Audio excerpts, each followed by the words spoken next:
Swamp Things, a podcast reliving Alan Moore's legendary run.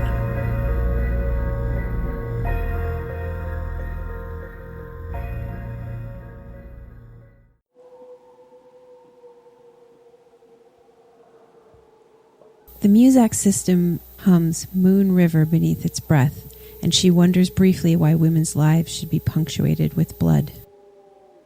Taking the bright package from the shelf, she places it in her basket. Long ago, the Pennamequot women were taken each month by their grandmothers and confined in the Red Lodge.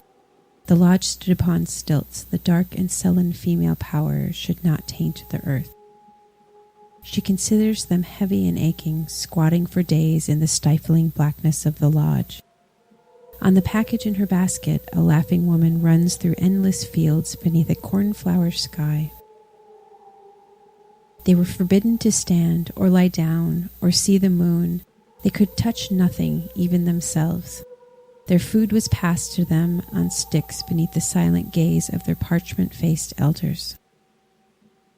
The checkout lady places the package in a paper bag as if to protect her other groceries and demands $7. She pictures them, sweltering in airless shadow, cool moonlight outside, silver and unattainable. All she can imagine is their anger. Over breakfast that morning, she'd argued with Roy. Walking home, she replays the dialogue inside her head, revising the script to give herself all the lines she was too reticent or slow to say aloud. Their anger in darkness turning. Hot and uncomfortable, her thoughts seem to be made of jagged tin. They jangle together as she walks. Behind the glass, at Stein's adult books, numb-eyed women stare through zippered leather masks. Their anger in darkness turning, unreleased, unspoken, its mouth a red wound. In the street, yellow dogs are barking. Full of something without a name, the good wife goes home to prepare her husband's table. Their anger in darkness turning, unreleased, unspoken. Its mouth a red wound, its eyes hungry, hungry for the moon.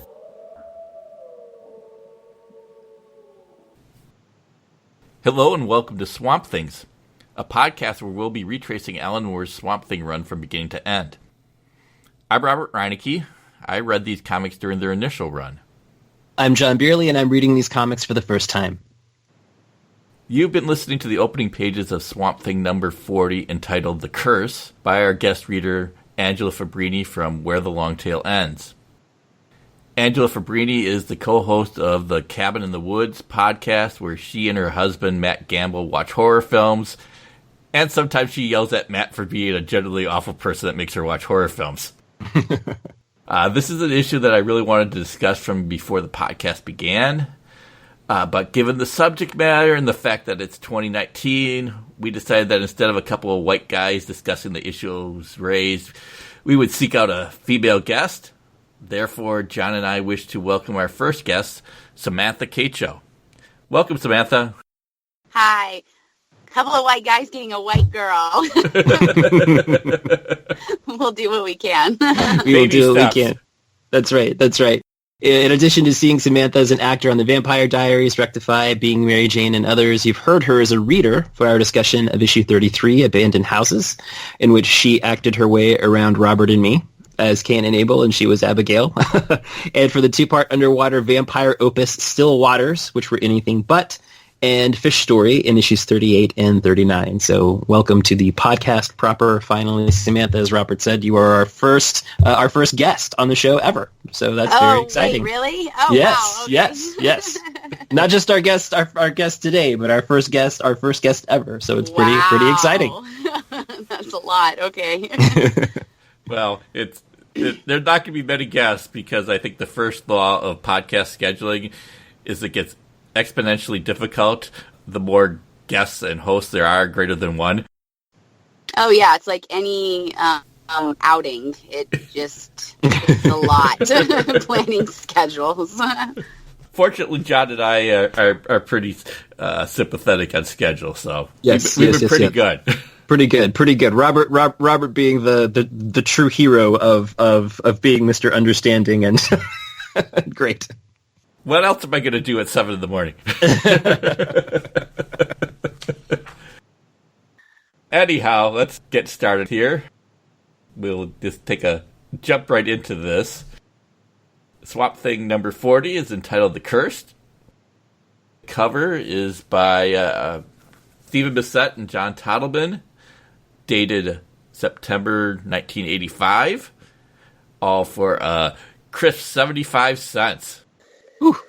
And this was 15 years before Ginger Snaps, just to set some of the importance of this storyline in place. Which is a great werewolf film, by the way, for anyone who hasn't seen it. Yes. The cover is a pretty straightforward one.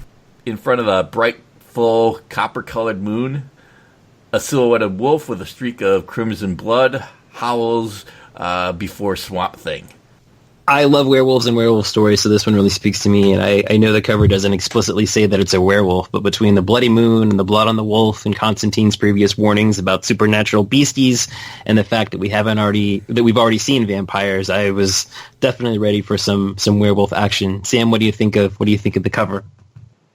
It's really great. And it's not like what I was expecting. I think it's taking what you're... I have not seen Ginger Snaps. I'm not a huge horror person. So I don't know if it's taking kind of like this stereotypical image of what it goes with it, or it does seem like a lot of the times with werewolf stories, it is this internal beast that's trying to escape, and it's that kind of push and pull mentally and emotionally and physically with that. So maybe it is, considering what happens in this issue. So I think there's a lot going on there. Yeah. No, it's very moody, and the blood, it really does tie into the main themes of the story. Mm-hmm. With that, let's jump into the interior here. The script is by Alan Moore, based on an idea that was pitched to and rejected by Heavy Metal by Stephen Bissette. Wow. The art is by Stephen Bissette and John Totleben. The editor is Karen Berger. The colorist Tatjana Wood. And the letterer is John Costanza. Basically, the story opens. There's a unnamed woman at this point that is pushing a shopping cart through a grocery store in 1980s America. And while she is pushing the cart, she's listening to the Muzak of Moon River, remembering a tribe of Indians and how they would sequester their women during their menstrual cycles in a red lodge above it and isolate them from everyone, treating them as dirty and other. And this woman is picking up feminine napkins and wandering through the streets of America, which shows both idyllic images of women with like a ad for feminine products and cleansing products, and also wanders past the adult bookstore, which is very sexually provocative and exploitive images of women. So I think there's a very... I mean, we got three things going on here, so I think it's... and with that, as she remembers it, there's these recurring images of splotches of blood that grow larger and somewhat into an angry face as it kind of mirrors her underlying anger. So I think it's a pretty... It hits you in the face pretty strong, this opening here, as it is going forward here. I was surprised, the good news for housewives in that first panel is some pretty harsh foreshadowing. The language is very hard. It's very evocative that the Pinamaquat women would squat for days, heavy and aching in the stifling blackness. They're fed this gruel that dripped from a sharp stick. It's pretty harsh imagery and very, very just hard language as well. Yeah. Yeah, and it is... Moore is not being very subtle here, but I think he doesn't want to be. He wants to be in your face here. And he might be taking a few liberties here. The Pinamaquat isn't a real tribe. The name is derived from the Pennacook. And I have no confirmation that the sequestering of women is a historical fact. But it seems true. And it seems like something that could happen. So there seems like there's definite truth in this fiction. It definitely did, and that's actually something just through, like, I had read certain things about, just from what I remember from, like, field trips into parts of Georgia in, like, 8th grade. It was more like huts in the ground, but even just through my research, I can get into this later, just the idea, though, that he has about it, I think it's a very, like, white colonial, like a colonialist view, you know, which is this was something, it's actually for them to rejuvenate and rest, and it's about celebrating life. And so he's coming from this very, very kind of settler idea that it's dirty. And I think that does inform a lot of what happens with what Phoebe is going through. And so I can get into this later. There's like a very interesting duality that I feel like it's hard for me to tell if he's aiming for that, like that's what he's going for to bring up that discussion, or if he's still just truly kind of informed about what his idea is of it, if that makes sense. Right. Because I know when I read it, I was like, oh, that's not a real, I was like, I don't recognize that tribe name. And I looked it up and I'm like, that's because it's not a real tribe name. I'm like, okay. And then I was like, so doing a little more research really quick, I was like, okay. So I think he's going with a lot of what the stock idea is of menstruation, but I think so much of that is also just what he's been informed with too as a white man, and also even what I've been informed as a white woman, because even in my idea, I was like, oh, they sequester them away to keep them away. It's like done. They don't want them around, and it's really not that. It is a celebration and a rejuvenation of it. And so even just my own kind of like myopic attitude, like that I just unconsciously have, I just through my own little bit of research was able to kind of see just how I was not even correct in that viewpoint. So yeah, this is like really rife, this whole issue.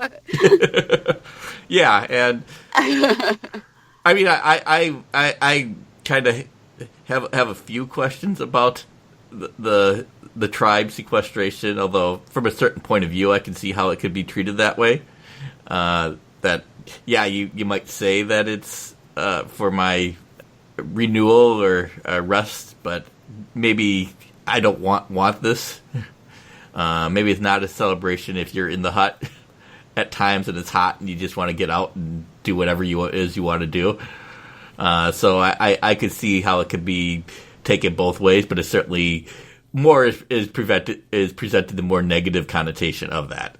Right, for his storytelling. And I think it's funny that you say that, because it also comes down to it's a very individual feeling. And that's another thing, that there's such a grouping of this is what everyone should feel and think. And when I say everyone, I mean like women, but also men as well. And I know John and I have had talks about this just in terms of like pain, in terms of how pain is so individual as well.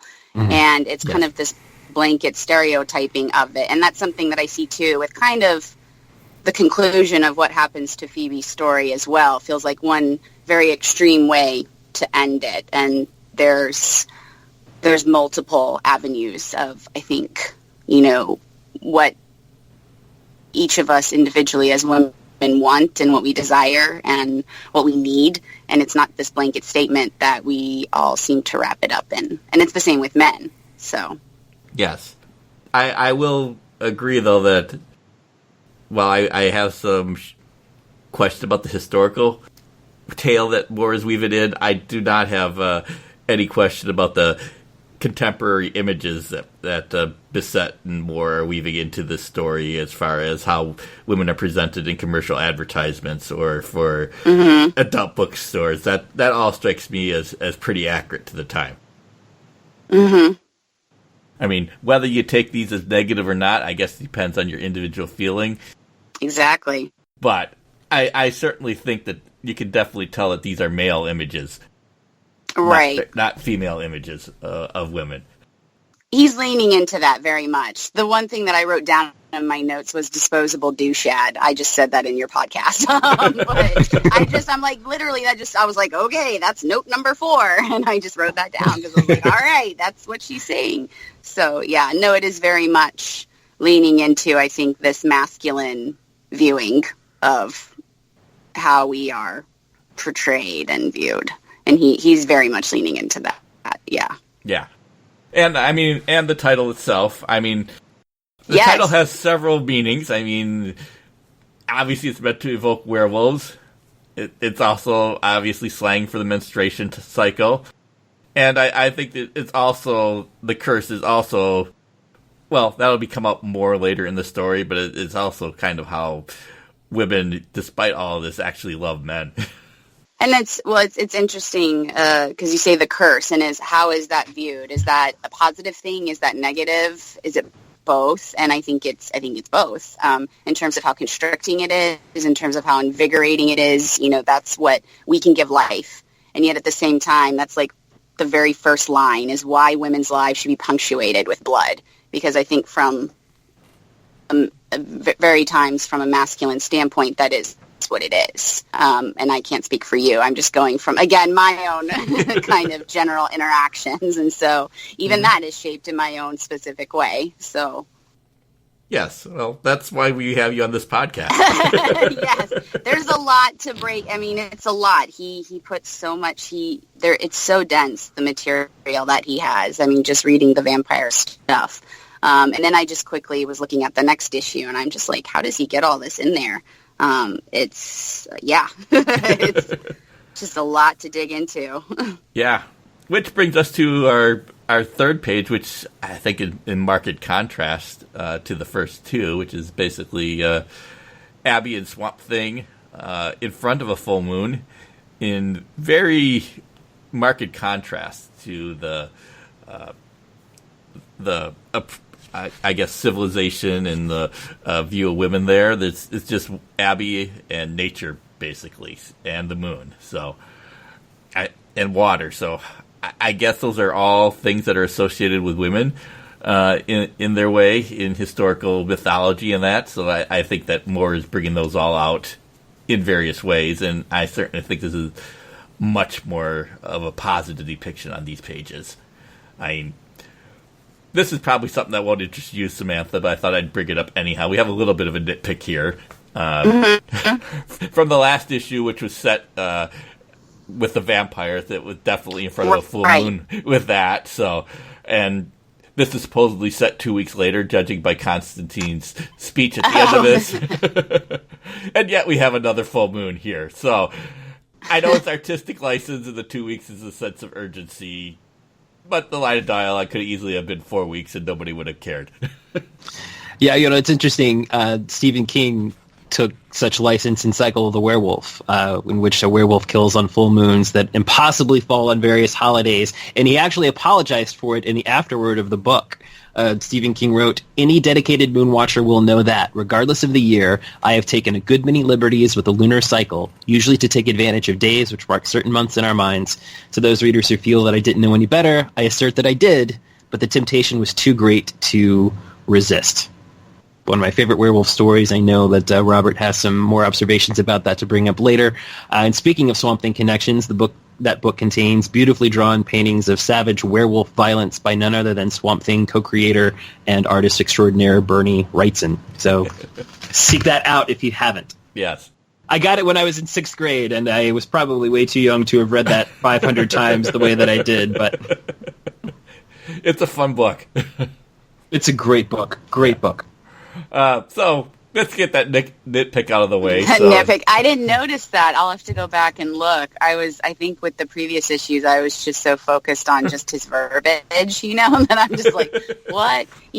Swamp Thing just knows, for dramatic effect, you've just got to have a full moon for a certain thing. Yes. And he understands that necessity. Yes. But yes, this I is think much we do more too. idyllic, what's going on with Alec and Annie. Annie? Yes. Abby. Abby, damn it. Why did I write Annie? I feel so bad. I just read, I don't know how many things. But yeah, let's get back to Swamp Thing and Abby. Okay. I think one of the things that we see is that their relationship is drawn at a very peak of intimacy there.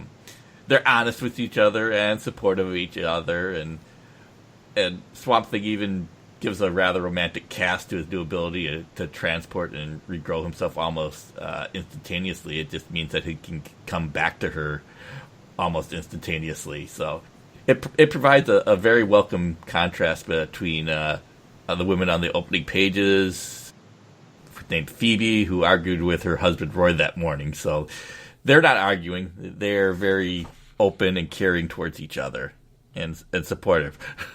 Yeah, and their framing in front of the full moon is stunning. I feel like Bissette and Totleben have always excelled at believably and really beautifully depicting this casual intimacy between the two of them in the swamp. I love that she's comfortable enough with him to talk about his color, about his patches of fungus. It's just everything is so easy and good with them, even when everything around them so often is not.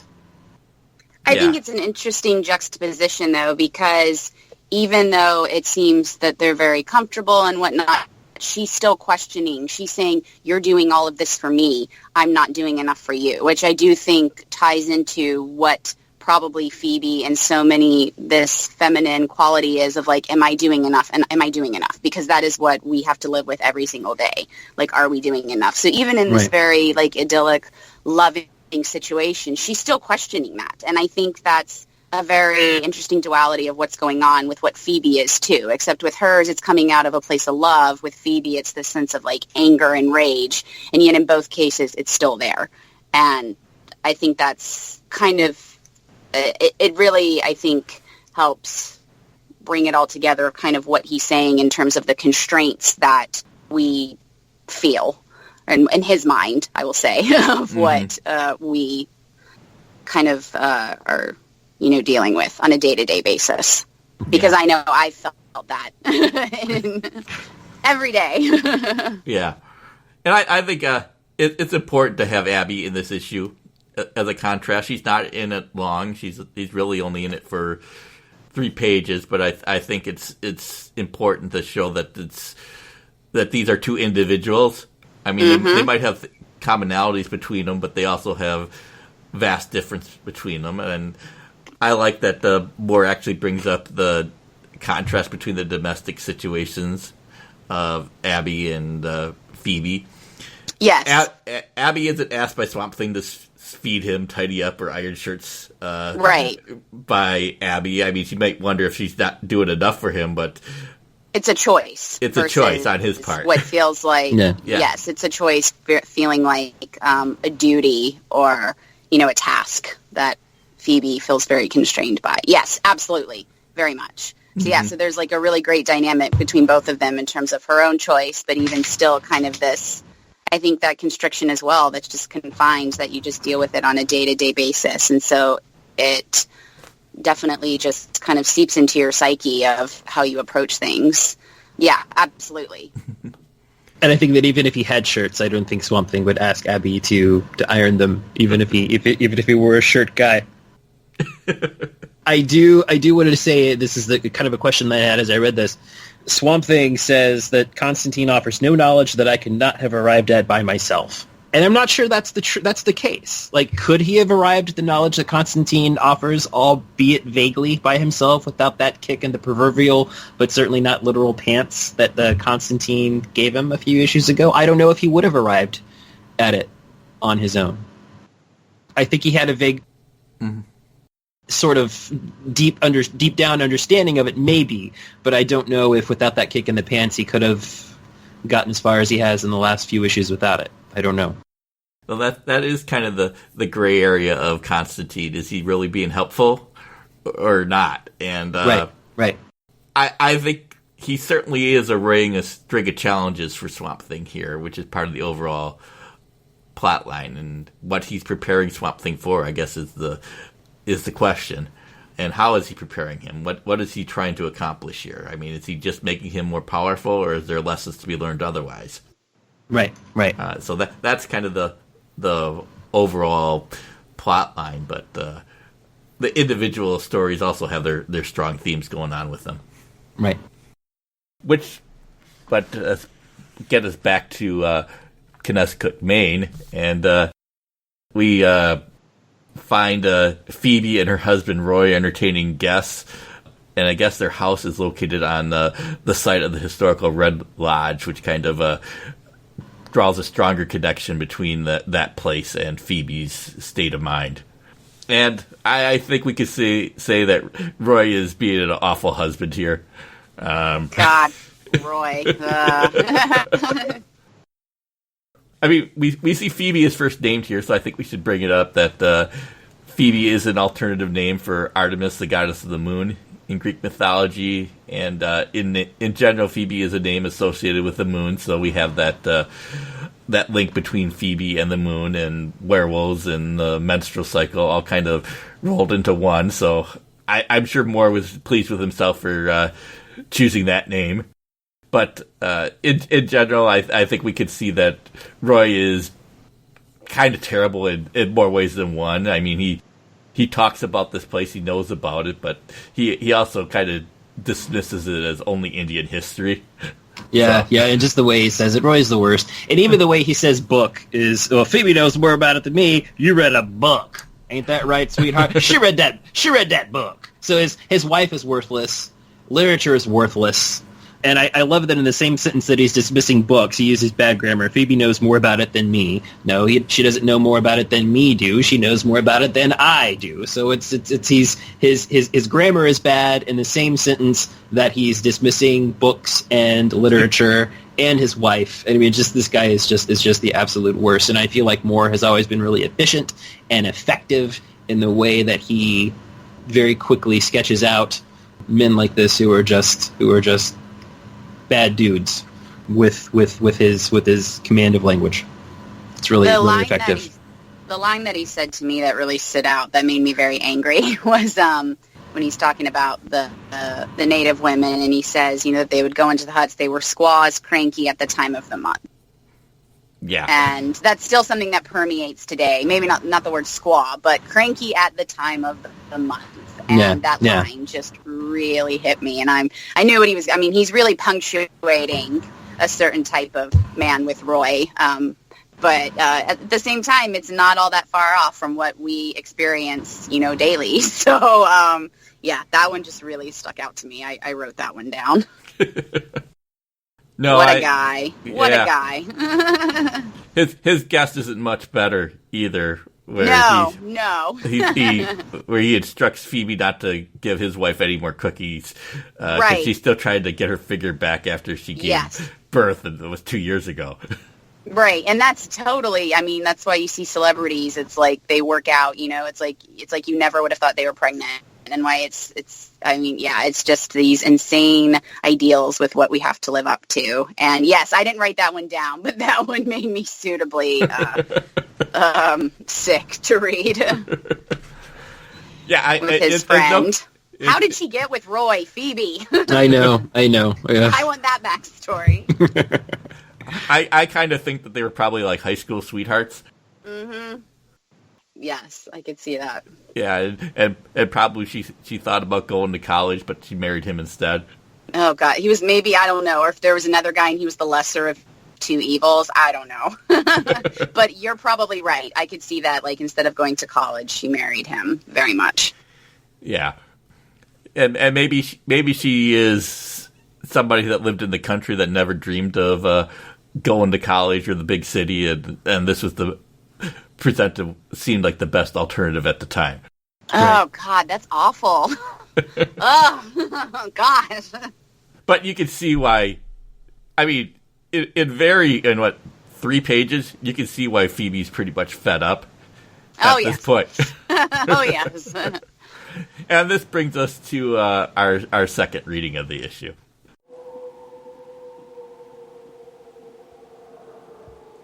They are from sticks, like lepers, and the gourds that they sipped water from were afterwards smashed and buried without a trace. Their anger in darkness turning, unreleased, unspoken. Entering the kitchen, a wave of vague and centerless panic sweeps over her. She lifts a spoon and her flesh crawls at the contact. It is silver, but not the kind she needs. The thought surprises her. What kind of silver does she need? Not hard, not cold, not mined or smelted or shaped by man. Their anger in darkness turning, unreleased, unspoken, its mouth a red wound, its eyes hungry, hungry for the moon. Something soft and insistent seems to rise in her throat, pushing its way up from inside her, and she turns from the window and shivers and swallows hard. And she makes the coffee. And after the visitors have gone, Roy remarks that her eyebrows need plucking, and that night she sleeps facing the wall. And the next day her stomach aches as if something savage and restless were curled inside there. Something that shifts and twists, impatient with its incarceration. Something growing.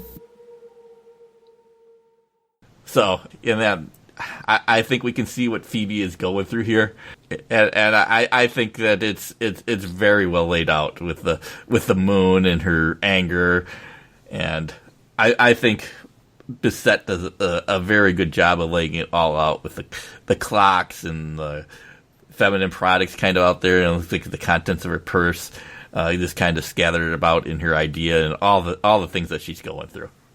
And I think the building of dread in the kitchen is pretty palpable, even without the fairly obvious wolf image that's hanging in the night sky above the house, kind of hovering over the moon. I still feel like there's a lot of just building dread and anger here, and it's pretty powerfully and efficiently as always rendered. And I love that Costanza puts "hungry for the moon" in the moon. Yes, yes. I think that's a really nice bit of layout. He could have probably put a block somewhere or other, but he puts it right in the moon, and I think that's leads you right down the page. Right. I think we have laid the motivation pretty strongly at this point for what's going to happen. So I think at this point more kind of shifts into, well, let's get the confrontation under the way, because Swamp Thing arrives, and we see him regrow his body in no time here. And I think it's a fun little sequence from Bissette and Totleben, and I love that they're kind of playing with the design of Swamp Thing, because he definitely has pine cones on his head here, or some sort of evergreen cones, and I think his coloring looks a little bit darker, a little bit more brown, so I think there's a nice bit of fun that they're having here and kind of changing it up and keeping it visually interesting. It's almost as if his look is informed by where he regrows himself a little bit as well. And I think maybe they're playing with that a little bit here too. Yeah, and I do like that Tatiana Wood colors the central round panel in that coppery color, so it kind of evokes the moon without actually being the moon here right in the middle of the page. So I think it's a nice visual link throughout the issue. And I love what he's saying, too. It's an old power, a primal power, a power like my own, a dark beacon. It pulses to me like calling to like. And I almost feel as if he's truly tapping into something deeper here as he grows, or often literally regrows himself into his role as this earth elemental. He's always felt connections to bad things that were happening in the swamp. But now it's connected to bad things happening in the earth wherever those things are happening. He's wielding that power. He's becoming one with that power. There's something really mythic about that. I really like it. Yeah. So I think it's moving along quickly towards confrontation, and I think Swamp Thing traditionally has been monster versus monster, and how you play with the formula is interesting. So this seems to be a setup for that, and we are very sympathetic to the monster that Swamp Thing is going to be fighting at this point. I think we all know where it's going, but I think the sympathies have been firmly established, and if anything, I think we're supposed to be on Phoebe's side here at this point. Which brings us back to Phoebe, who I would say at this point has had enough of Roy. Yeah, it's where's my dinner? Not how are you, Phoebe? What's wrong with you? Where's my dinner? Where's my dinner? What are you doing out here? Not what are you doing out here as if something's wrong with you. It's always an expectation of what am I owed? Like, what do I, like as a woman, owe you? I think in so many, and whether it is in every instance, but I think so often that's, since as long as you can think of, what it's felt like. Yeah. And that's just, and so it's a really crazy scene when it's just, it's like the wolf just is like coming out of her. And it's really interesting that she doesn't turn, like, it's like she doesn't actually change. It literally comes out, if I'm remembering correctly. Yes. Like, that's really fascinating to me, because it's not like, it's literally something so inside It's not like a Jekyll Hyde thing where you're transforming in that way. It is so internal, and it is just literally waiting to bust out, and it does. Yeah. Yeah, I've got to say, Stephen Bissette was really pleased with this. He thought he had come up with a truly unique way of doing the werewolf transmutation. Mm-hmm. He said he thought he went with the idea of a snake shedding his skin. And he thought it was wholly original. And then he saw the movie poster for The Company of Wolves, which had come out the same year, just as after he had done it, and it's like the exact same images going on in that one. I'm curious, in that one, is it men turning into werewolves or women, or both? I think it's both in that one. It's both. It's both. It's a man. It's certainly a man on the poster. Because I think what's interesting to me is, for me, seeing it every time I've seen, like, thinking of mostly, like, in literature and werewolves, it's men. And so it's this interesting idea from my own perspective. The man is having that shape-shifting venue that way, whereas in this specific instance, seeing it as a woman, it's this very internal, external thing that ends up happening. Yeah. But I do think it's an interesting juxtaposition when you're talking about nature and how Swamp Thing is able to control it at this point, versus this very idea that Phoebe, can't. And so that comes to this idea as well, that there's so much, I think, about of what we can't do. It's like there's anything like feminine when it comes to supernatural, it can't be controlled. It's a hysteria, and we can't control it. And that's this idea of, like, you have to control it, and you have to do that. And so I do think, I find that as an interesting thing, and Alec even says, he's like, I have no right, no authority to stay her hand. But then he does say only necessity, which I found to be like, is he trying to balance her? Which I think from his standpoint, it actually is a very altruistic idea of wanting to do it, because I do think there is that balance between, like, testosterone, oxytocin, all what's going on. But it is interesting that leaning into this idea of the werewolf, it is an uncontrollable thing that Moore is leaning into when it comes to women and what we are dealing with. And it's going up against Alec, who has much more of a control now in what he has been assuming and, becoming more aware of. Yeah. At the very least, if she's not out of control, this is her rage unleashed.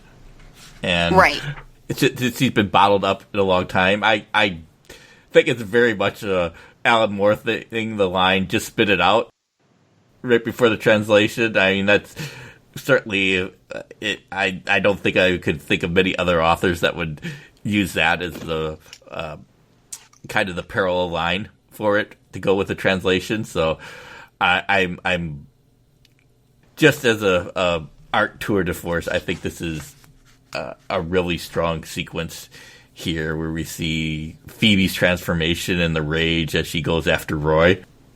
I think there's a very much terror on his part, and I think it's probably deserved at this point. So I do like that the tables are turned, and he becomes when he's confronted by something that his superior, he basically becomes the screaming damsel in distress. Here, help us do anything. Yeah, he runs into, I'm going to call the police. I'm going to call the police. How many times has poor Phoebe probably been on the edge of probably needing to call the police because Roy has been aggressive or on the edge of violence or whatever. When we don't know that happens, but the way he treats her, it certainly isn't out of the question. As if the police are really going to help him here. I mean, for a guy, and I won't say a man because Roy is not a man, who dismisses books, who dismisses his wife, this insincere self-preservational groveling is pathetic, and it's disgusting, and it's just you really feel for Phoebe and her transformation here. I want to throw out a couple of quick while we're on the werewolf transformational topic quickly. Mike Mignola also used this concept for the Hellboy story, The Wolves of St. August, where the werewolf slits his human skin off of himself and emerges as this massive wolf man, like some kind of satanic sacrament. One of my favorite Hellboy and horror stories. And in 1896, there's a short story called The Werewolf by Clemence Hausman. She was an author, illustrator. She was a women's suffrage movement activist. She wrote this incredible short story in which the titular werewolf is a woman, and it's one of the most just bloodthirsty and just go for the jugular Okay, you heard Bloodthirsty go for the jugular werewolf stories that I have ever read. So if you are a fan of werewolf literature and you're looking for a really great werewolf story, go back to one of the first ones from 1896, Clemens Hausman, The Werewolf. You can find it for free on most digital platforms and probably find it free online just about anywhere. It's fantastic. Yeah. And you said that the lead in that is, or the main character is a woman? It is a woman, yes. The werewolf is a woman. And it is a very, very powerful, very savage story. And it goes for the jugular hard. Yeah, I'm going to have to read that one. I'm not familiar with that. So good. I should add that there's a werewolf story in the first volume of Swamp Thing, drawn by Bernie Wrightson, who would illustrate the much-loved Cycle of the Werewolf for Stephen King later. I mean, already this is a better werewolf story than the one in the first volume, and I'd say that but it's better by a mile. And I think Bissette and Totleben rise up to Bernie Wrightson's challenge here. I mean, Cycle of the Werewolf was released in November 83, so probably not too long before this, probably about 18 months before they were illustrating this, and I think they are up to the challenge and match and possibly even outdo him in this issue. And we have, Roy running through the house, help me somebody, and that inevitable moment at the bottom of page 12 where he's running from an impossible creature and runs right into another impossible creature as Swamp Thing arrives in the middle of the fray. Yes. Yeah, and then there's a nice role reversal here. We talked about Roy as a damsel in distress, so he does what damsels in distress often do. He faints. Oh, Roy.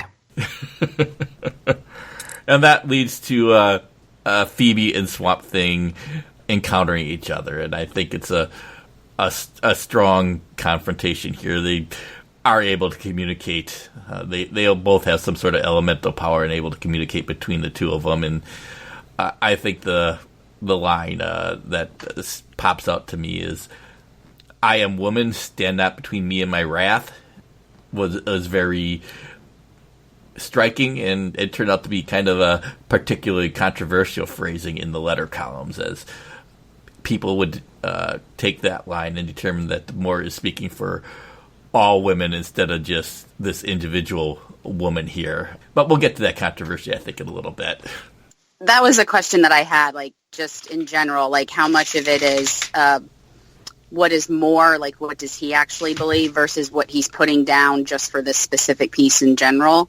Right. And kind of what he's thinking the audience, I think, is expecting as well. Because that's what I was, when I read that line as well, I was kind of okay, is this a whole thing? Is it just Phoebe? At the same time, they're both interconnected in the same way I did mention we're all individuals, but at the same time, we're informed by this whole, status quo that surrounds us in various shapes and forms. And so I was kind of okay, I'm which way are we going with this? And is it just, and I think it does stand in for both perfectly. It's just interesting, that the wrath manifests as this creature. Yeah. Which, again, I think that happens a lot with stories about women in hysteria. And that's where you get a lot of these stories with, witches or sirens or any kind of supernatural being. That hysteria that is manifested as that. It is a scary thing, and it's not. But that's how it's presented as so often. Yeah. And Moore did kind of respond in the letter columns of the book in regards to that line. So at least it'll give us some insight to what he was thinking. I'll quote him. Yeah, here's what he said. Regarding the "I am woman" line in light of the above, I'll agree that using it was a risky proposition. And obviously, in your case, the line set off a reaction that wasn't really intended.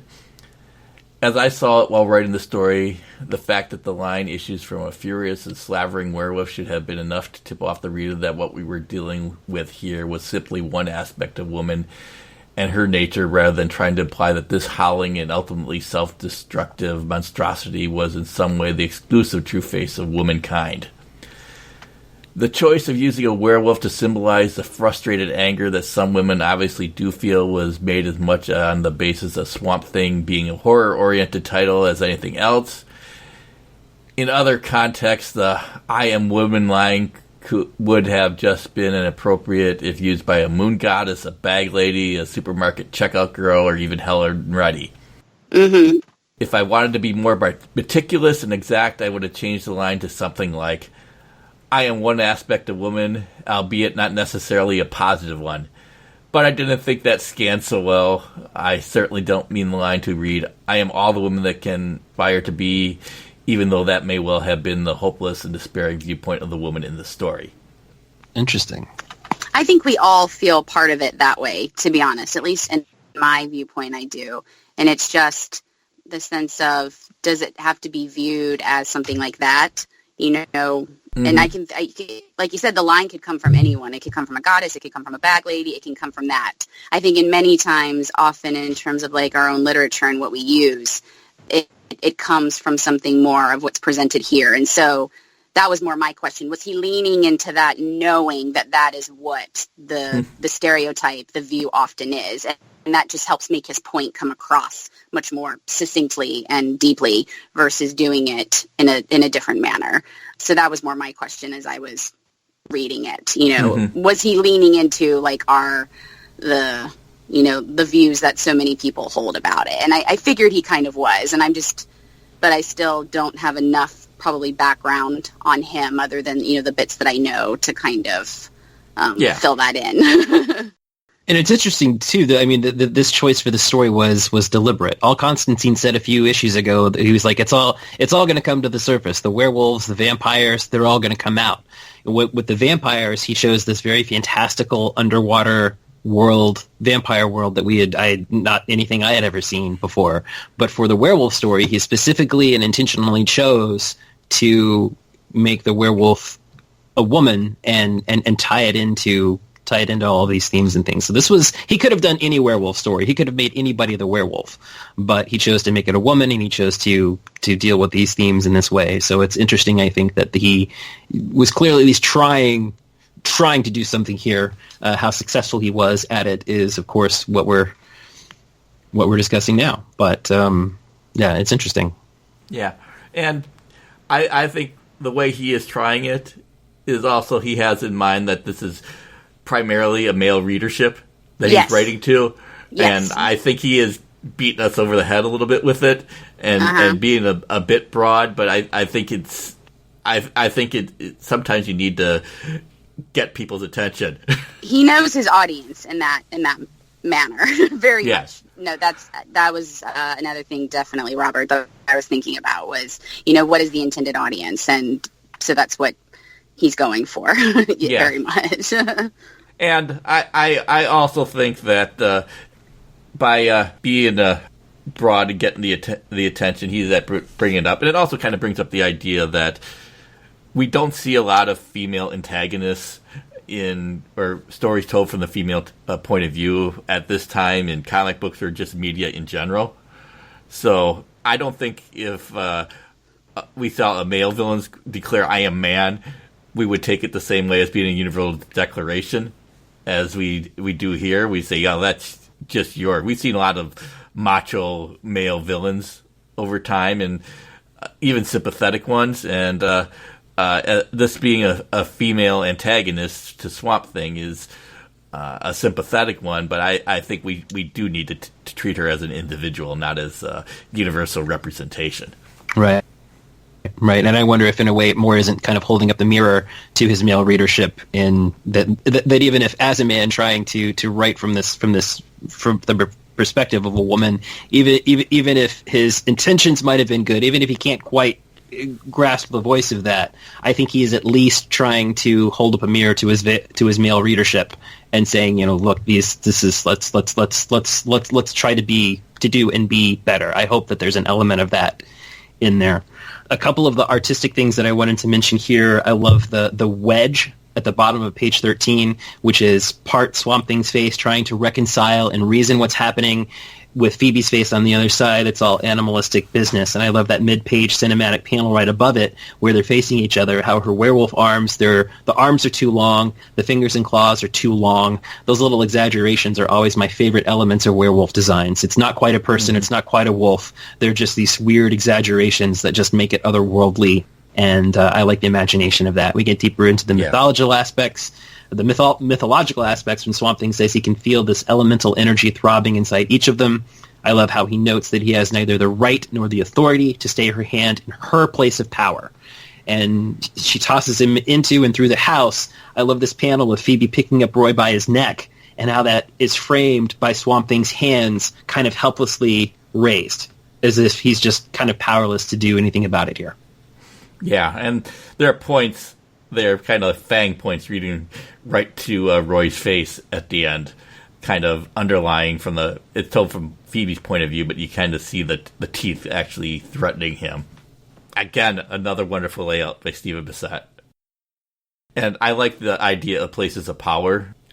More it introduced it a while ago during the Arcane storyline, but I'm glad that it's here too, because it kind of puts Swamp Thing as an underdog, and it places some limits on Swamp Thing's powers at this point. I mean, he can grow himself anywhere and be gone in an instant, so there's not much that can threaten him at this point, but maybe you can make him impotent or unable to accomplish things by making it tougher on him. That there are places where he's not as powerful as he thinks he is.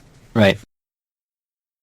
I was going to say what you were saying about him seeing like he doesn't have power, like he's reaching out like, oh no. I don't know. In the sense I look at it as he knows it's not his place. And I think too often than not, and this is where, even, again, you could present Swamp Thing as being like this masculine elemental control of nature, whereas Phoebe is like this very, erratic one. But at the same time, I think he's having the foresight to understand, which often I think for us, we feel like, in a lot of our interactions, we don't, that he, as the man right here, this isn't his place. He's like, I have to stay back. This is her thing that she has to deal with. And my whole thing is that I am just here and I'm witnessing it and I understand it and I'm understanding like that power to it. And so I don't necessarily see it as like an imbalance of power. I see it more as just he is much more cognizant of the situation, whereas Roy is incredibly dismissive, and that's why she becomes what she does. But he lets her do it, and he lets her go, and then that brings it into the next page, which I have thoughts on that. That she says that the fact that she can't kill him is a curse, because I don't think of it in that manner at all. I think of it as a strength, that she's able to kind of just be like, I think I just, so yeah. So, just an interesting dynamic coming from my point of view. Like, I think of it just much more of him being on the same page with her, which is so much, I think, like what I know that I want in my own interactions. So, curious what you think. Well, I like what you say, Samantha, about, it's sort of that Swamp Thing is trusting her here, because he did go through the same thing himself when he went from being a man, Alec Holland, to this creature of the swamp, and dealing with he was I mean, of course there were villains and all kinds of factors, from all kinds of directions happening to him as he endured that transformation, but for the most part he was allowed to make and understand that transition on his own. Yes. And I think he's trusting her here. He's trusting her here. Exactly. And he's trusting her here to I think make that same decision. And I think there's a lot happening in the artwork that goes along with that. That top center panel on page 15, where her red eyes, her furious snout wrapped around these fang-filled jaws. The narration says wretched man, pathetic man, without those words even needing to be there. But then the look on her face as she hesitates before taking his head off with one blow, as it says, shows her humanity coming through without compromising the raw physical power of that wolf form. There's a lot of, I've always said that, for a book where the lead character is a swamp creature, we always see that the most humanity is happening through the characters who are the least physically human. And as Samantha said, we have a lot of Swamp Thing sort of trusting her here to to understand her transformation on her own without wanting to jump in and just start punching. It's really impressive work here. Which I'm kind of curious. Do you guys think when she says that I may be going too far, but I can't find it. The fact that it's the nature of a woman's curse. Do you think that that's Moore's thought, or do you think that that's Phoebe in this moment and what she feels just as a constraint of her own domesticity, that she's like, oh, I can't kill him, and that's because that's how I've just been wired? Do you think that's her own personal choice? Do you think that's something that Moore feels as well, and that he's kind of injecting that in here? Because that's something that I couldn't tell. If he, because I know he's much more like hippie in his background and what he believes in, because I think there's also this idea, too, that women can't have it both ways, that they can't have this independence. They can't have a job while also being a mother, and we're not allowed to do both. We're not allowed to succeed in doing both. And I think when I was reading this, I was seeing it with Moore thinking it has to be an either or, and she chooses, you see what she chooses. So I'm curious what you guys think about what you think his thought of that is. Is he just kind of going towards what he's kind of thinking Phoebe's feeling, or do you think he's injecting a bit of his own? I don't know. What do you think? Do you think that it is an either or for him? Well, I think if you look through the history of Moore and what he writes and how he kind of injects history throughout it, I think he's wondering why women can even put up with us at times. So I think that's part of his thought on it, that there must be something that's holding them back, that they could actually manage it with everything that women have experienced over the years. So I think that's part of it. But I do think that Moore's written enough female characters that I interpret this as more of a individual Phoebe story than something universal. But I think there's a little bit of it in there. But I would say from what I can tell and what I believe is it's complicated is the answer.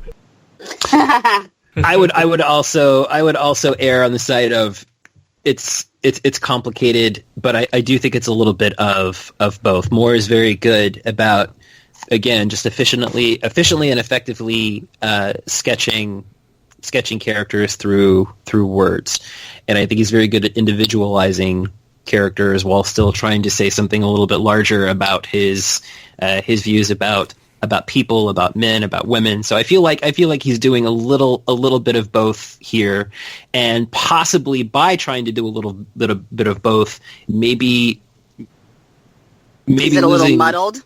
It's a little muddled. Like he's coloring outside of the lines just a little bit, and you can kind of hear that in what he says. Like for example, in his responses in the letter columns, where he talked about, well, I could have said that Phoebe was saying this, but that doesn't sound cinematic. That doesn't sound it's so he's trying to maybe do a little bit of both, maybe losing a little bit in the translation, but I do think that ultimately, I feel like his heart's probably in the right place as far as what he's trying to say about how women are treated and viewed and seen here. I think he does really see this constriction that we feel, especially from thinking of the other one I go to is From Hell as well, and just knowing the ending of that and this idea of this constraint. I would be curious of how much. Again, I think a lot of it comes back to choice, because for some women, for certain aspects, it's not a constraint. It's what they want, and that's okay, too. And it all comes down to that individual aspect, and I think that's something that we also forget as well. It's like people like to think the barometer just swings one way or the other, and without realizing that there is a dial and that it can be tempered, and that it's, like I said, it's not an either-or. And so that's kind of... With Phoebe, I'm very much getting like one option, but that again, and maybe again for his audience as well, that's why he did it very specifically this way in terms of, because there is, like you said, there's a lot of nuance involved. It's very complicated. Yeah. Right. And so just the idea that he's presenting it in this manner that is just informative in terms of just what's on the page, in terms of the art, and in terms of the word, I think is very powerful in terms of the discussion that it leads. Mm-hmm. Yeah, and I do like how he works in that Phoebe's frustration and how no turns into a howl of frustration. I mean, that both kind of links her character and the werewolf imagery. I think that's very well done there, too. Yep. She shrieks her despair at the moon-bleached sky. I get it. I get it. Well, he says there's no escaping the Red Lodge. It is everywhere, and he's not wrong in that manner. I mean, it's just a societal thing, and like I said, even just trying to, whatever way you want to have it, I do think he does understand that. In some manner, he understands the constriction that we face in that or he's trying to present that in a manner that, on the page that will come across in terms of this story. Yeah. I mean, and then we get to see the full on of her frustration and just lashing out in rebellion as she kind of destroys her house and then runs into town. And I have to say that I love how jagged the panels are that Stephen Bissette draws on page 16. They really illustrate the frustration going through. These are not clean panels. These are frustrated, angry, raw emotional panels. They're all jagged edges. Jagged like things, jagged like glass. Yeah. And it's, the night is too small to contain the fury within her. You stole my line, John Beerley. I'm sorry, Samantha Kacho. I'm sorry, but it's just absolutely. Edit me out and let her say it. No. She can deliver it much better than I can. Stole my line. That's a beautiful panel. That of her hand kind of like right above her claws, right above him. After she has destroyed the mailbox, man, does that one really sit with me? Destroyed the mail. The mail. Gosh. Interesting. And she heads into town. She breaks a claw. Is that an attempt to, on Moore's part, to be clever, to play on like breaking a nail? I don't know. Her savage attack on the bridal mannequin is another act of rebellion. The Red Lodge was everywhere, Samantha said. Even the touch of their shadow would sour the land. They were kept in the dark, squatting there with nothing to dwell upon except the fact that they were unclean. And then their clothing was taken from them and destroyed. Reminds me of how her skin suit that used to be Phoebe was cast aside. We saw this hollow skin suit of Phoebe at the feet of the werewolf when she first made her transformation, or when the werewolf emerged. And again, as Samantha said, it wasn't a transformation; it was an emergence. And wow, there's just so much happening here. I think the panels are laid out brilliantly, too. I mean, they're all kind of triangular and look like shards of glass and pointing at Phoebe, who's in a splotch of blood. As we know, the shards of glass cuts, too, which I think is a nice link there, too. I think it underlines the link with blood. Yep. I do think it's an interesting image, though. And again, this is how much I would wonder how much more is informed by like a white, like, European type view of, the spot of her sitting and there's like all the red around her. It's kind of, when I read it, it looks like the woman is huddled and it's like this idea of shame. And I think with me, just as a white woman as well, that's kind of this idea that I thought when I thought about these Native women, these indigenous women, when they are going for, their every month with what they're doing into these huts, that it was an act to get them away. And just from like the little bit of research I've done, it seems like that's not the case in many instances. And so it is interesting. I would be curious how much he was informed just by just that little bit of what he thought, or if he was just specifically doing this as an idea of this is how men view it. This is how a lot of maybe white women view it. Women, who are, not of color and understanding what these rituals are that they do in terms of kind of celebrating their femininity and just their aspect to give life. And so I am curious about that, if that was very specific, just because that's what he knows the audience is going to probably think of versus, just this idea of, we have our own as, me as a white woman, he as a white man, our own, skewed myopic vision of it that's not fully formed of what it actually is. Because I know that something, even being younger, it's just this idea of like shame, and not even shame, but you always like, it's almost like you whisper it. And then as you get older, it's like, well, sorry, it's that time. And you're like, hey, so I'm saying this on your podcast. But that's okay. But yeah, so that was a really interesting panel for me, because it also kind of went to with what he was saying, mouth a red wound. Like, is it a wound? Is it a red wound? It's something that is so powerful in what is able to give and provide, and just in what you can celebrate with it. And so this was an interesting panel for me, specifically that bit of her sitting, because I definitely saw it just as somebody huddled in shame. And is he trying to dispose of that stereotypical viewpoint of it? Is he leaning into it? How is he informed? Again, it's hard to tell with what it's going for, but it opens up the dialogue to a lot, which I think is really great. And again, how the individual is interpreting it.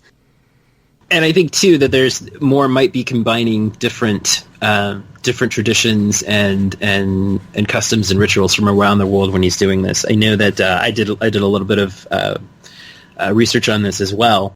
That in Nepal, Kathmandu, there are menstruation huts. Yes. And there it is considered very, very unclean and impure. And actually in January of this year, in the year 2019, a woman and two children died in a menstruation hut in Nepal from suffocation.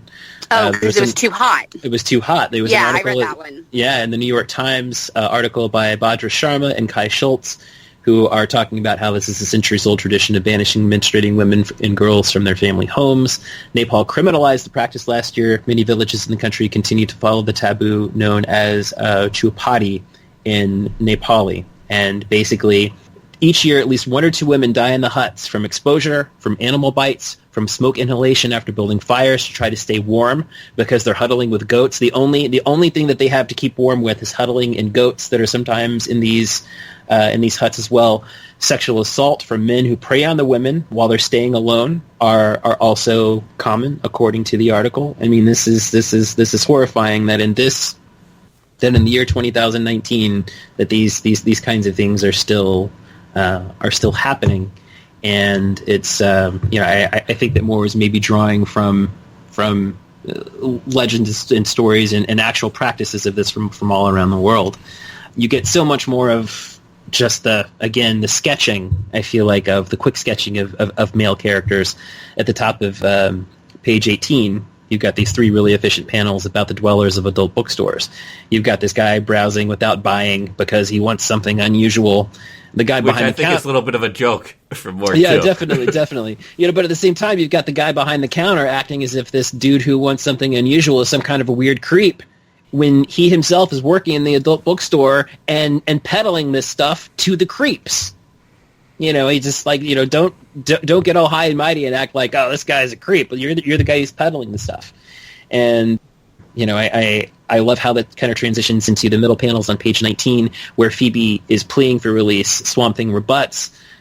His rebuttal, it's kind of a callback to that wedge-shaped panel when they first stared each other down, but now the panels have regained their symmetry and shape as the conflict is kind of coming to its end. And it's really powerful. And I know that Moore's language about sleepwalking wives pushing their squeaking shopping carts among the odors of women's lives grown irrevocably stale.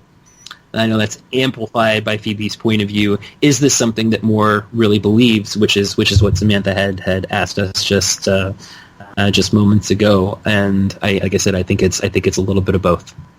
It's so individualized. I feel like what you were saying, like John, about for what was going on in Nepal. I think the idea becomes just to be allowed the choice of what is most comfortable to each individual.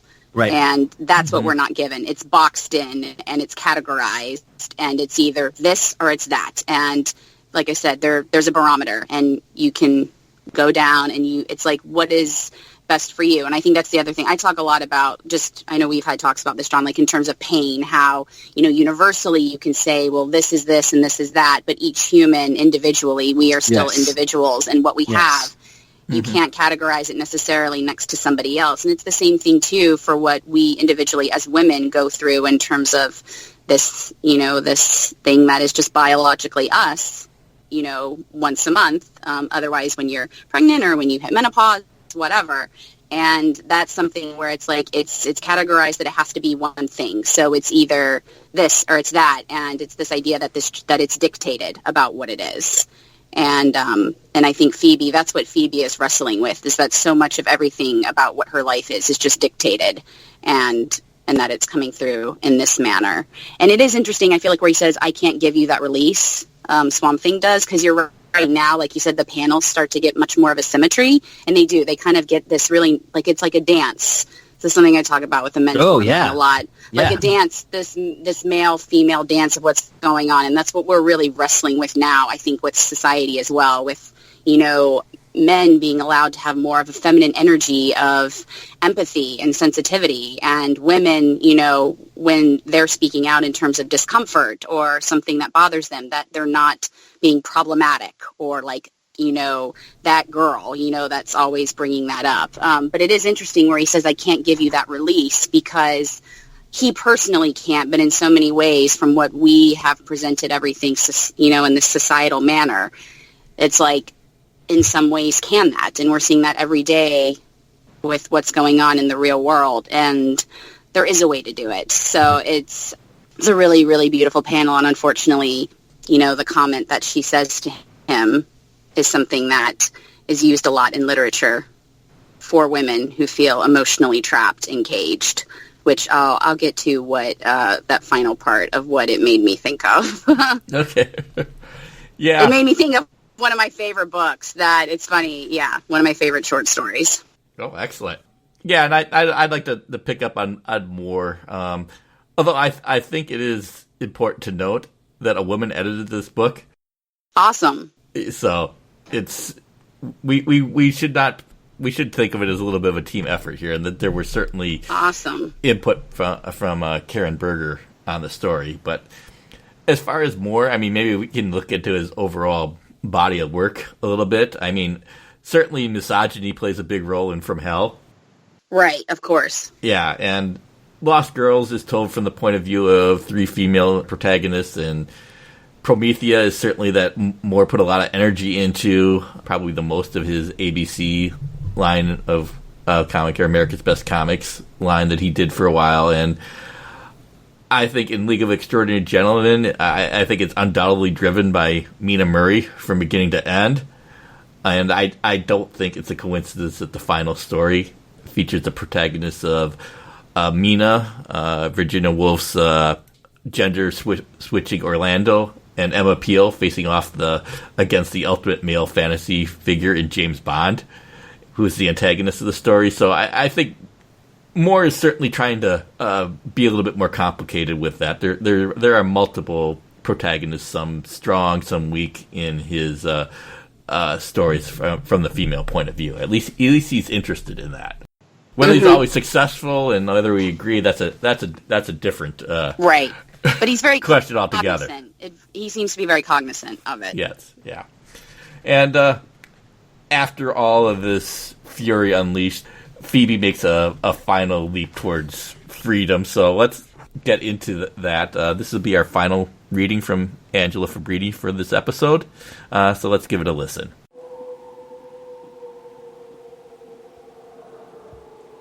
Behind the glass, a machine sings lullabies to the sleepwalking wives who push their squeaking shopping carts beneath the fly-blown neon lights.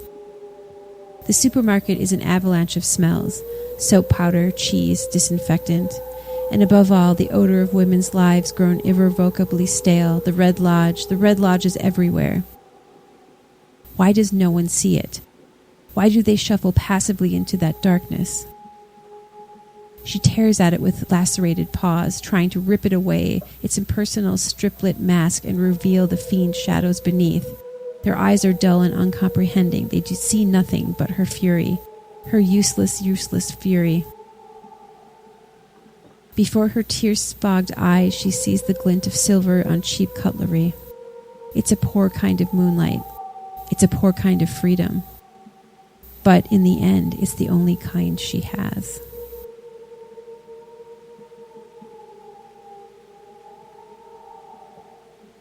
So in the letter columns and elsewhere, Phoebe's suicide was the main point of contention for the story, and it's certainly a release from her particular circumstances, but obviously, as we discussed before, objections are raised to the I am woman declaration.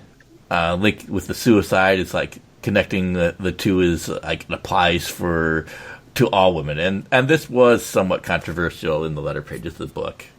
Now, granted, it was somewhat from a male readership, but there were also female readers that wrote in. Mainly, it centered around the idea that it presented the plight of women as hopeless with death as the only way out. Right. And, I mean, my argument against that is that Phoebe represents Phoebe, not all women. I mean, Abby is also in the book, and she's a marked contrast, but I could see that maybe it's incomplete in this if you just take this as the be-all, end-all statement. Right. It's funny, because it didn't bother me. I wasn't surprised by it. Interesting that she, literally chooses to impale herself on knives at the store. Yes. Literally, like, her domesticity is what is ending her. But what I thought of is the short story The Awakening by Kate Chopin. And at the end, the woman, this is like, the early 1900s, she ends up committing suicide by drowning herself. And it's because she's unhappy in her marriage. She just feels completely caged in. There's a lot of metaphors with birds in a cage. And she falls in love with a younger man, and it's just not going to work. And I remember reading that at the time, and I was a junior in high school, and like saying it, like, I get why she did it. And my teacher was like, why? And I'm like, I don't agree with it necessarily, but I don't even want to imagine that sense of just hopelessness, And so with this, like, that didn't, I can see why he went to it. And I don't think it, again, is for where I had questions on other things. I didn't think of this as like an end-all, be-all point that he had. I felt like it was very personal to what Phoebe was. I think at the same time, that's used often because that is very prevalent into what they feel like. And, of course, for stories that, does have more of a dramatic effect. And but I don't think that that's something that is, again, it's not a blanket statement, but it is something that I think is not, I'm like blanking on what I'm trying to say, like unusual to think of, unfortunately, because you hear things all the time, you see things all the time, and it's so unfortunate that that's what we feel like is the only option. No, I agree. I mean, certainly, it's not the first time it's been explored in supernatural or other literature, how women are feeling and what they're going through and the oppression they feel. The yellow wallpaper kind of jumps the out yellow wallpaper. Gosh. As another one that I think is a great little short story that kind of represents it. So that's usually read in like as like a duo with The Awakening. I think we read that either like right before or right after junior year, and that one was much more terrifying to me than The Awakening. I was like, what is going on? My room was also painted yellow when I was in high school, so that didn't help the matter. Yeah, no, that's a great example. Yeah. So, I mean, it's certainly not a new idea, but maybe in the context of comic books, and especially the kind of male-oriented comics of the 1980s, I think it's definitely a good idea to do it, and I think it brings up a lot of interesting issues. But maybe Moore could have used the rest of his run to maybe offer a contrasting point of view. I mean, you could do a horror story involving empowered women, for example, witches, which I think would have made an interesting contrast for it. But, I mean, I think we basically discussed the main objections to it. On the more nitpicky objections to the ending, there was an objection in the letter column to the knives being displayed outward as being dangerous and unrealistic, and I can't really argue with that. I mean, wait, somebody really said that? Man, it's funny. For all the things that I was looking at, I just was like, you know what? That's the art. That's the image that he's going for. I'm like, it's okay, Yeah. I mean, it looks like the Iron Throne is on display here. They just really want you to know those knives are not blunt. They are good for, cutting things. Making that whatever it is. I mean, The objection is correct, but it's irrelevant in view of the story necessity. I just thought I'd bring it up. Yeah, well, I really like what Samantha said earlier about just how sort of like the knife display just is just this kind of, it sort of almost symbolizes the domesticity and this sort of thing that. That's literally what kills her. That's what kills her. Her line literally falls over a good news for housewives sign there. Right. Yeah, which would, and again, like that was the very first panel of the issue. You don't really know what you're seeing at the time that you do. It's very Shyamalan, where he tells you what's going on in the very first frame of the movie, and you there's just so much else going on that you miss it. I think the first time I read this one, I was taken out of the story by the way the knives were displayed for a book that has been so intelligent in its narrative and visual storytelling, and so inventive and so immersive in its artwork. The outward pointing knives seemed like the easiest way out, but when I read it a second time before we recorded it today, and hearing Samantha's thoughts about how what that kind of represents, it didn't bother me exactly because of what you said, Robert, how it's just ultimately irrelevant in the storytelling. I do almost wish they found another way, because it brings attention to itself in an issue that already has enough controversial things going on. But again, it's ultimately irrelevant to the storytelling. That is just so interesting to me that's like such a point of contention, and it just shows again. Was this a male reader who brought this up? Yeah, of course it was. Of course it was. So, I just think that's really interesting. For me, I'm like, nope, that's where she's going, because that's where she feels most constrained. And so I just think, and I think that was specifically why he did that. So I just find that's funny, like out of the whole issue, that's like, wow, the knives really bugged me, And then for me, it's like this woman sitting in a puddle of red feeling shame. And so again, it's a very, and then, you could have like my best friend read it, or my mother or my sister, and they could have a very, very, differentiated point of what they are seeing. So, but that cracks me up. The moon and the knives, that's just really funny. That's where I just kind of just like go with it, like in terms of gut, like, yep, that's just what he's doing. That's the OCD in comic book fans. And you can see it in the movies as well. When the movie comments come up, they'll get nitpicked to death on little points like that. I get it. Yeah, I get it with certain things. Yeah, I guess with like some of my X-Men stuff. Yeah, in the past, that's in terms of the translation. But since I don't have as much of a background with this, that's just I mean, when she went for the knives, I was like, oh, okay, that's how it's going to be. I get it. Yeah. So that's really interesting. Yeah. Well, that's how comic book nerds work. Guilty as charged. That's so interesting. I would have to go back in my mind, and I'm sure I had some of those reading like Grant Morrison's X-Men run, or like Joss Whedon's X-Men, or like the Dark Knight or whatever. I'm sure I had bits of it, but it's been a while, so I would have to like go back and be like, what was there that was a point of contention between these things?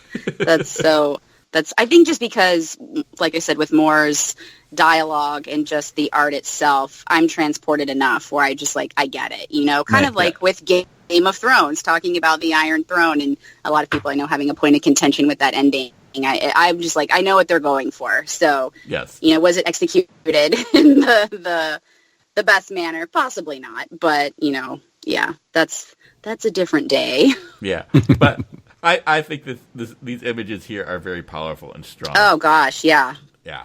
And I think the aftermath is very good, too, as Swamp Thing fulfills her dying wishes to carry her outside so that she can die under the moonlight. And I think they handle Phoebe's nudity as tastefully as one can hope for, considering it, in the choice of the angle. So they give her some dignity in the death, I think.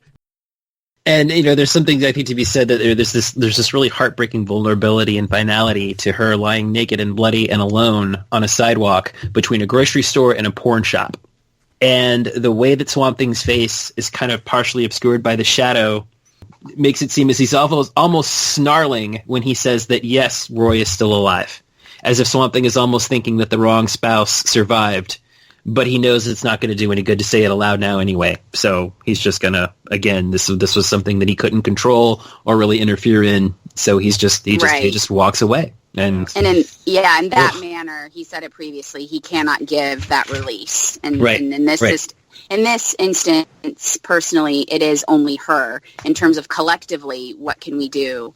societally, so that it doesn't feel so constrictive for what we are feeling. And, sometimes I think we're getting better at it, and other times I feel like we've taken 30 steps back. So, right. Yeah. I mean, I think it's ironic that Phoebe asked if Roy is all right, considering, but I think it does speak to her character and the fact that somewhere she still loves him and didn't want to hurt anybody. At the end, I mean, her transformation into a violent werewolf was a release, but only a temporary one and a frustrating one at that, and death is the final release for her, so hopefully she finds peace in that.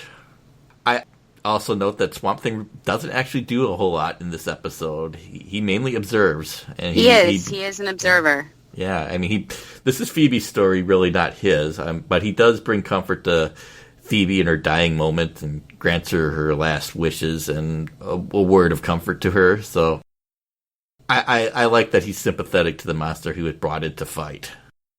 He's not being unthinking here, just a brute. He's considering what he's seen, and I think it affects him. I think it's smart as well that he is an observer too, because in many times there's this sense of, with what we're feeling, that there's this external force of, well, I have to baby it, or I have to change it, or fix it. And he knows that this is just something that has to run its course and do its own thing. And so the fact that he has that empathy and that foresight to do that, I think is very important. And, so often that's also, again, we're just not allowed just to have that space to just be without trying to have externally something changed. Mm-hmm. And I wondered too when I first read this one. It's just like there was a part of me that thought, well, what if Abby had come with him and had tried to interact with Phoebe a little bit? And I'm like, no, because the whole point is that Swamp Thing is kind of just on the sidelines here, and that's how it has to be. You have to keep it Phoebe's story and let it play out.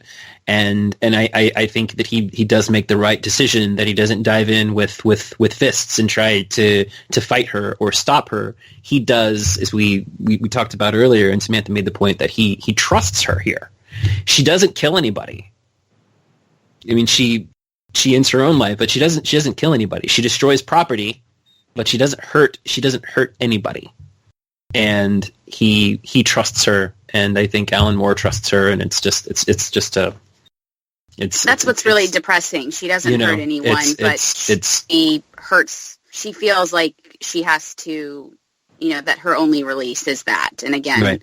I understand it. That's just incredibly depressing. It is. It is. And it's been that way since the beginning, and it's all too real now still.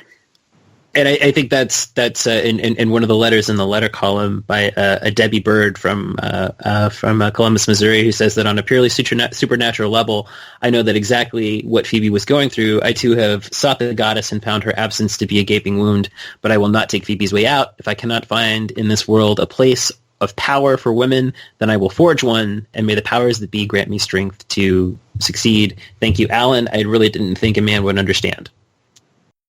So that's I do again ultimately think that Moore's heart was in the right place in what he was trying to say here. Mm-hmm.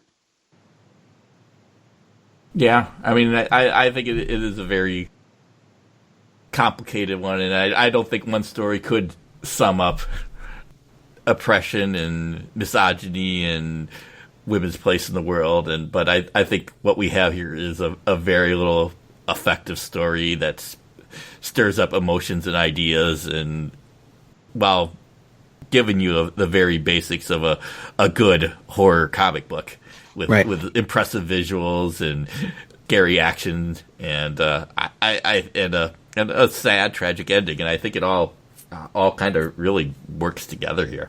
Right. Which kind of brings us to our little bit of an epilogue here, as Moore kind of links back into his overall story here with John Constantine showing up and Swamp Thing basically being affected by the story, saying he's basically done with this. He doesn't even want to know where the next stop was supposed to be. And of course, Constantine being Constantine, he's one step ahead of Swamp Thing here. He leaves him a little piece of paper where the next stop is, and Swamp Thing, of course, has to look. And, of course, it's Louisiana. Yeah, I mean, Constantine knows what happened. Constantine knows what's going on, and but he's still so flippant about it all. And the fact that Swamp Thing's home is the next location on the list is like a prison, that no matter where he goes, even home, he can't escape his identity, he can't escape his destiny, which is not unlike how Phoebe felt. Yes, I'm sure. You were saying it, John, and I was going to be like, "Hey, he's Phoebe." Exactly, and it's like, and the fact that he was so like disheartened over that whole interaction with her, and it's like that's literally what we deal with on a day-to-day basis, and various, and it's different, based on race, religion, status, class, orientation, whatever, and. It's a lot. It is emotionally a lot. And just the fact for him to just be like, man, I'm done. like after that one thing, I think that says a lot. And then of course, I did read ahead to the next one, and I will just say, Robert, like the beginning of that next issue is like, wow. It actually links very well to this one. Yeah, it's certainly, I think there's a quote on the back of the book from NPR, which I quoted a couple issues ago, but they call it a cerebral meditation on the state of the American soul, and I think we're definitely is what the next couple issues are going for here. But let's not spoil it for John. I won't spoil it for John. I thought it linked really well, because what I had said to John, like, about this story originally, I think before we started, as I was thinking about, like, watching Buffy, and you would have, like, your overarching, like, villain, but then you would always have, like, your monsters of the week.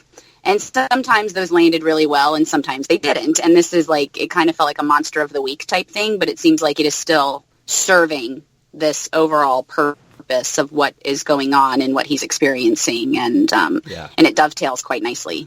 Yeah, I mean, it does kind of lead into the overall, what is the evil of the American soul? Is it the werewolf, or is it the misogyny that created the rage? And that's why I love this issue so much, because again, if it was going to be just a werewolf story, anyone could have been the werewolf. He didn't have to open the door to discussing, these very heavy issues of a woman's place in the world and how women are viewed and treated. I mean, that's what he dug into. So even though Constantine warned a few issues ago that, well, what's coming is going to unleash the vampires, it's going to unleash the werewolves, Moore is choosing to dig deeper. And it's not just about the monsters, it's about the way that humans treat people. And the sometimes monstrous ways that we treat each other, that is the true is the true evil, that this ancient cosmic evil that's out there, that's approaching. It's not feeding on the monsters. It's not feeding on the power of the energy of the vampires and the werewolves. It's feeding on the energy of how we treat people, how we treat each other. Mm-hmm.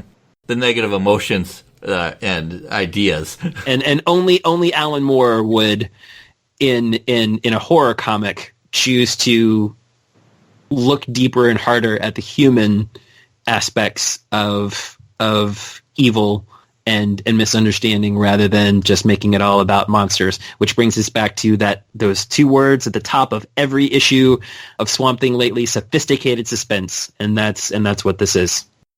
Well, and I think it's if you're talking about like an American horror too, and I think that's why he chose the werewolf and specifically this indigenous aspect to it as well. Yeah. In terms of what you see of what we as settlers have just completely done to just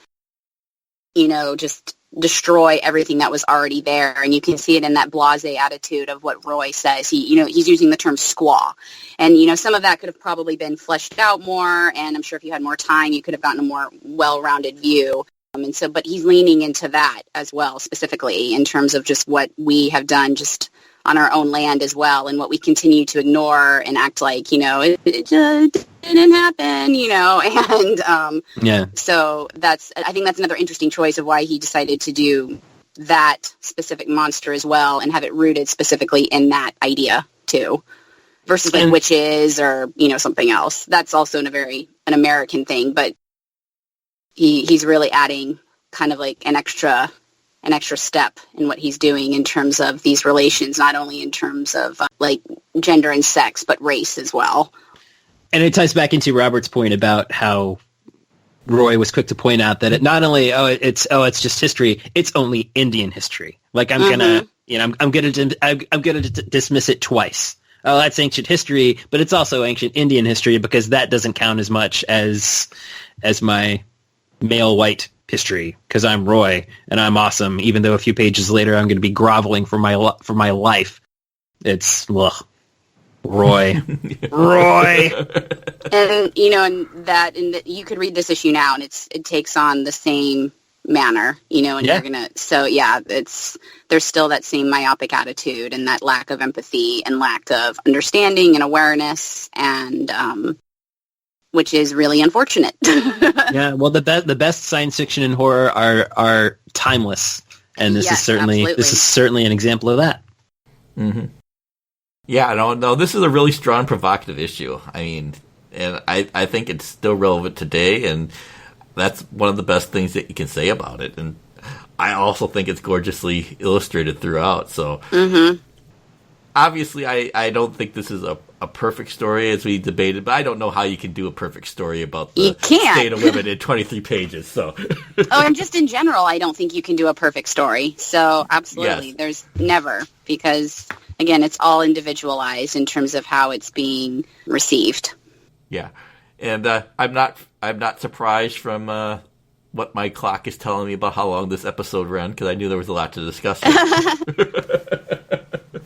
I was like, I can only do an hour, and I'm still like, I'm okay. Let's keep going.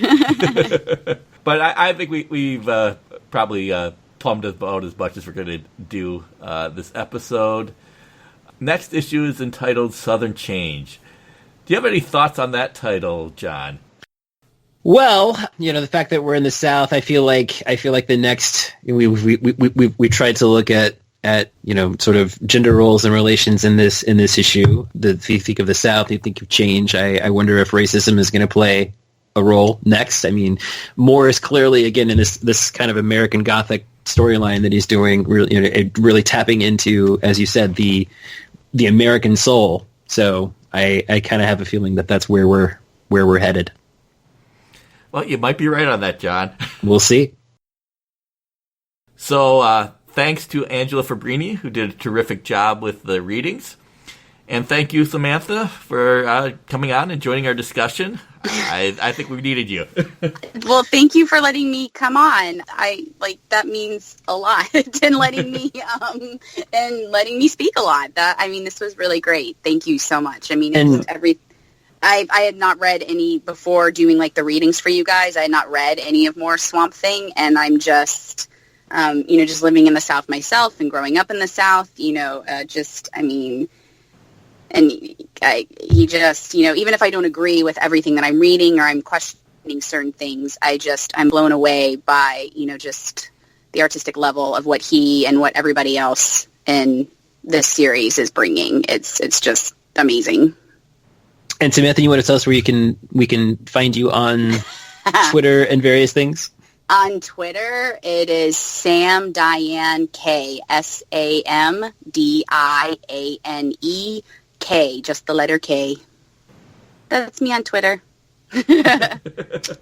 And speaking of really great Southern stuff, you should look up Rectify by Ray McKinnon on Sundance. If you really want a great, just going into the South in a manner that doesn't feel like it's, overly critical or stereotypical. It's just a beautiful meditation on life and interactions with people. And actually, Aiden Young would also make a fantastic Alec, I feel like.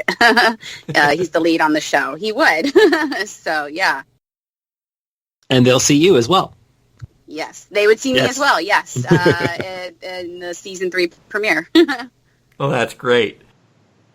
So, in the meantime, you can subscribe to us on iTunes, Stitcher, TuneIn, Spotify, and wherever else you can find podcasts.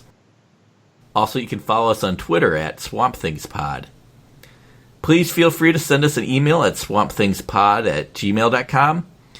And if you like what you hear, please leave us a review on iTunes. Thanks for listening. We'll be back soon.